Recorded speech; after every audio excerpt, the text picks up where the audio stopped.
9টা পদক এতিয়ালৈকে আমি চিলভাৰ 4টা আৰু ব্ৰঞ্জ 5টা যোৱাকালিলৈকে আমি পাইছোঁ। আজিৰ ৰিপৰ্ট আহিব।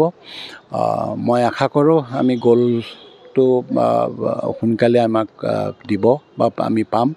আমাৰ তাৰকা প্লেয়াৰ আছে, আমাৰ ষ্টাৰ প্লেয়াৰ আছে। মই আশা কৰোঁ যোৱাবাৰতকৈ আমাৰ অলপ হ'লেও ভাল আমি স্থান লাভ কৰিম বুলি মই 10ৰ ভিতৰত মানে স্থান লাভ কৰিবৰ মানে আশা কৰিছোঁ। গ'ল্ড মেডেল এতিয়ালৈকে পোৱা নাই। মষ্ট প্ৰবেবলি আজি বা কালি হয়তো আহিব। আৰু আজি 6টা বজাত খেলা আছে ফুটবলৰ খেল আছে, ফুটবলেও ভাল কৰি আছে। চ' চাওঁ মানে যদি মই মানে চিলভাৰ আমি পাইছোঁ বা ব্ৰঞ্জ পাইছোঁ, মই মানে কেতিয়া আমি গ'ল্ড পাম সেইটোহে মই বেছি মানে হেৰি হৈ আছে, এক্সাইটেড হৈ আছোঁ। মই যোৱা নাই, মোৰ জইণ্ট ডাইৰেক্টৰ অলৰেডি আছে তাত আৰু এছিষ্টেণ্ট ডাইৰেক্টৰ আছে তাতে। মোৰ এছিষ্টেণ্ট ডাইৰেক্টৰ জইণ্ট ডাইৰেক্টৰ চব তাতে আছে। তেওঁলোকে আহিলে মই চাগে লাষ্ট পাৰ্টত যাম বুলি ভাবিছোঁ।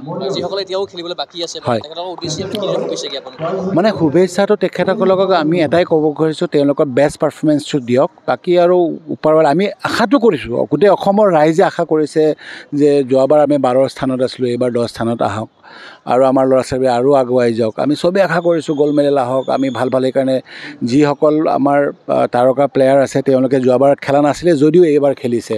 যেনে যোৱাবাৰ লাভলীনা খেলা নাছিলে, অম্লান খেলা নাছিলে, এইবাৰ চব ৰুদালি আমাৰ যোৱাবাৰ খেলা নাছিলে, তেওঁলোক গোৱা হৈ খেলিছিলে, এইবাৰ অসম হৈ খেলিছে।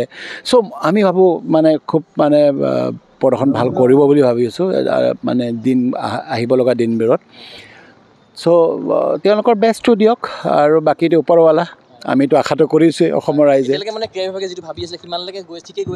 ঠিকেই গৈ আছে। মইতো ভাবোঁ 50+ হ'ব। আগৰ গ'ল্ড যোৱাবাৰ আমাৰ 12টা আছিলে, এইবাৰ 14টামান যদি আমাৰ গ'ল্ড পালে আমি নিশ্চয় তেতিয়া আগুৱাই যাম তাৰমানে।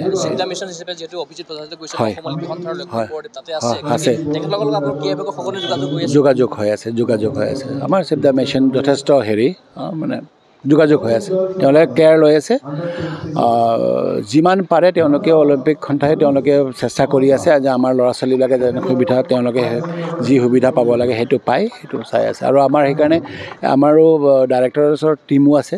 এতিয়ালৈকে তেনেকুৱা কোনো ৰিপৰ্ট অহা নাই যে কোনোবা নাই। যদি তেনেকুৱা হয় আমি নিজেও আগভাগ লৈ এইটো প্ৰব্লেমবিলাক ছল্ভ কৰিবৰ কাৰণে ৰাজি আছোঁ।